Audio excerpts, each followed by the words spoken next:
Pregame.com. Pregame.tv discussing betting college football openers here in Las Vegas and in faraway places. Before I get to that, I do want to mention I'm a frequent attendee at the M Buffet. Marco D'Angelo has given it 3 3/4 forks. Yes, we went over the 3 5/8 forks line that we'd said, and I agree 100% with Marco. One fine buffet. Let's go to college football opening betting. Everyone in town knows 2 p.m. Johnny Vello on the Win Sunday puts up their opening numbers. Pros and cons as a pro sports bettor to be at the Win at 2 p.m. on Sunday. Bryan Leonard, I know you're there frequently. What's the pluses and the minuses to be there? Why isn't everybody there? Maybe a lot of people don't have their numbers ready ahead of time. Maybe they think John Avello does a hell of a job, and the more I go, the more I'm starting to believe that. That's for sure.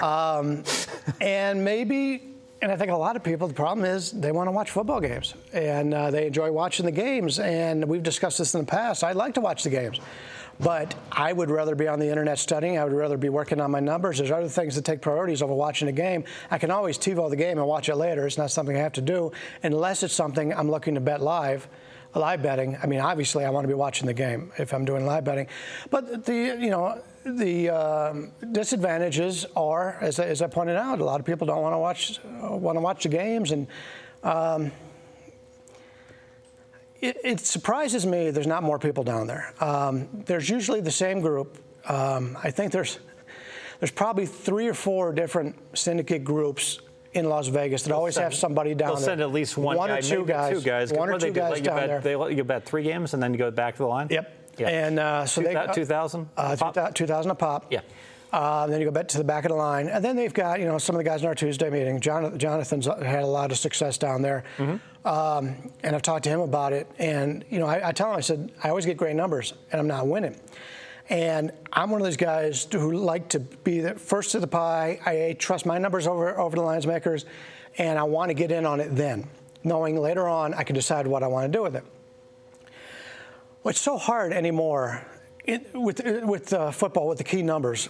And key numbers in college don't mean as much as in the NFL. Sure. It's harder and harder. I can buy something at minus 15 knowing it's going to 18. It's harder and harder to get back to that 18 and then buy back and have the chance for that middle. So that's one of the problems I've run into. But Jonathan just goes up and he bets what he likes, mm-hmm. and he has success. And maybe I need to do more of that. I'm just assuming the lines are that far off there. I'm not going to get that that kind of line anywhere else. But we'll have to see. Well, what's interesting is how well you've done. I think you had one like 22-3 against the Golden Nugget opener. Same thing, and you've probably just had the positive end of variance in those bets, and you had the negative end of variance. I'm sure you're beating the closing numbers. That's not the problem. Closing numbers, literally, I think it's 64.5% of the time. My number is closer to the closer than their number is closer to the closer. Only 64.5? I would think even more, probably. I don't have the exact numbers. Yeah. I meant to stop at home and bring it because I knew we were going to have this. I think it might be more like you think you should win 64.5% of your bets based on the line moves. Yeah. And then anytime you're getting ahead of the line move, you expect to win that bet, and that's the sad part is you get a good line. I mean, I've had lines there, and I talked about not every game, but I've had lines where I've had 8-10 point differentials. You don't have that normally at any type of football game, especially college and the NFL. So, but just because you get a good line doesn't mean it wins. I mean, just take a look at a 50-50 proposition. The line's right on. It's exactly where it's supposed to be. It's 50-50. Every half a point off of that, depending on, obviously, it's key numbers. But you're gonna move a couple percentage points. But once you get to a certain area, when you're 30 points off or whatever, it's going to win 99% of the time.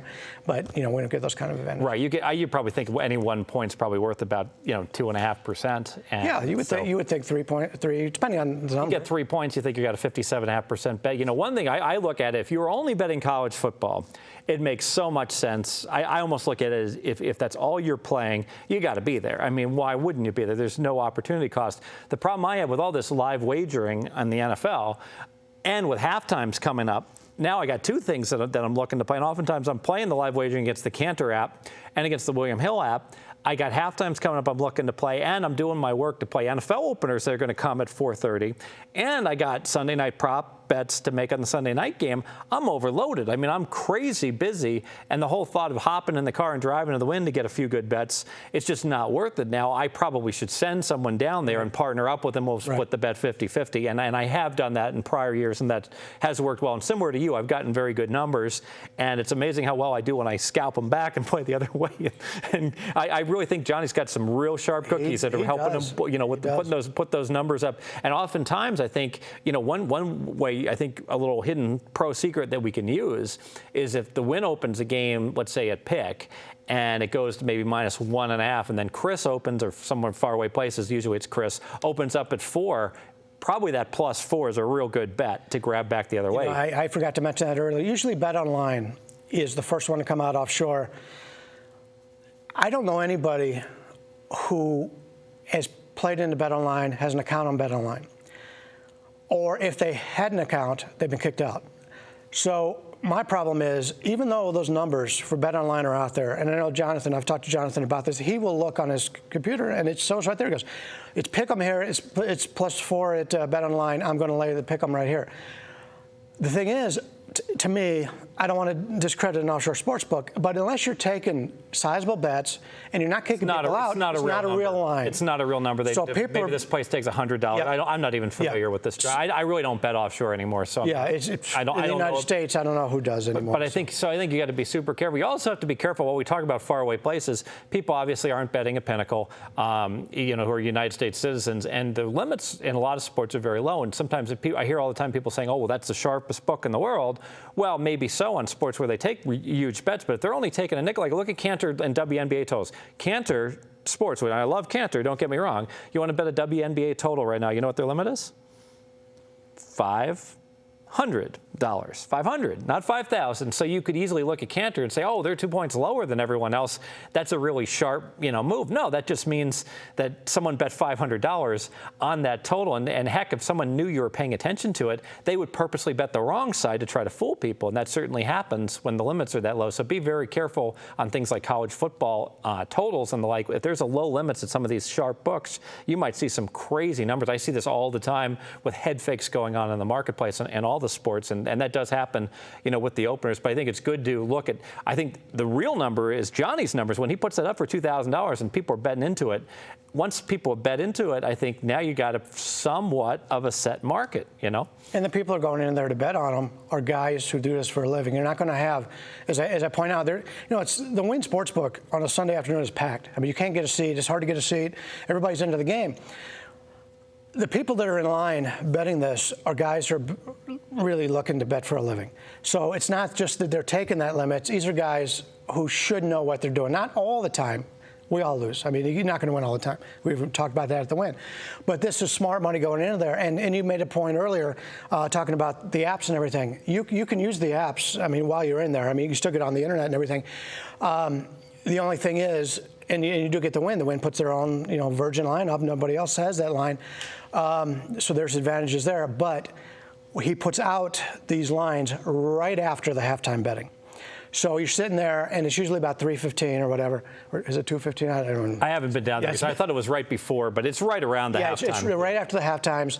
And so everybody does all the halftime. They get all that out of the way. Then all of a sudden they go, okay, here's the sheets. These are the numbers.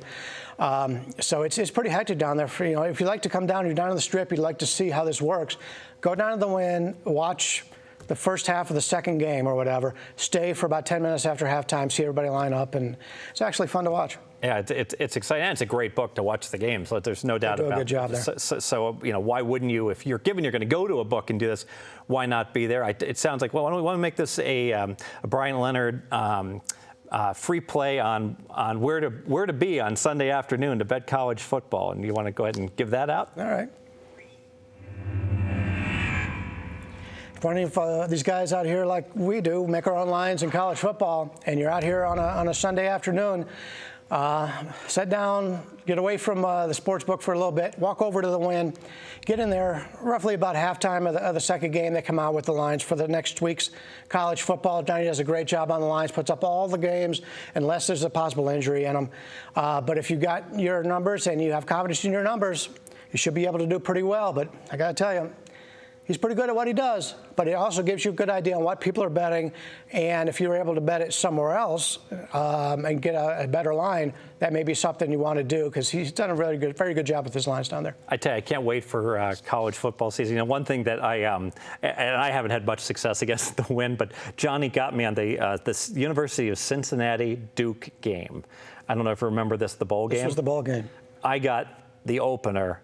I got plus 11 on Duke. Plus 11. It's very difficult to lose a game when you get in. But now, what was it? Duke was ahead, and they had the ball in the red zone with 1 minute to play. I had Duke in the game. That's all I remember. And they lost by 13, I think, after I think they turned it over in the red zone. And Cincinnati got a touchdown, and then there was a pick six. And I think they lost by 13. So I was like, and I told someone about my bad beat. And you know what he told me? Should have teased it. Should have teased it. I hope you're not paying much attention to this guy. Well, in that case, he was he was right. There were situations where you're right, but you're wrong. I'll show you the ticket, plus 11. Everyone else is like, terrible worst beat. I plus 7. You're not teasing college football. You bet Duke, you get what you deserve. So, well, you can see we can't wait to be talking about college football. Stay with us, and we'll be breaking it down all summer, pregame.tv.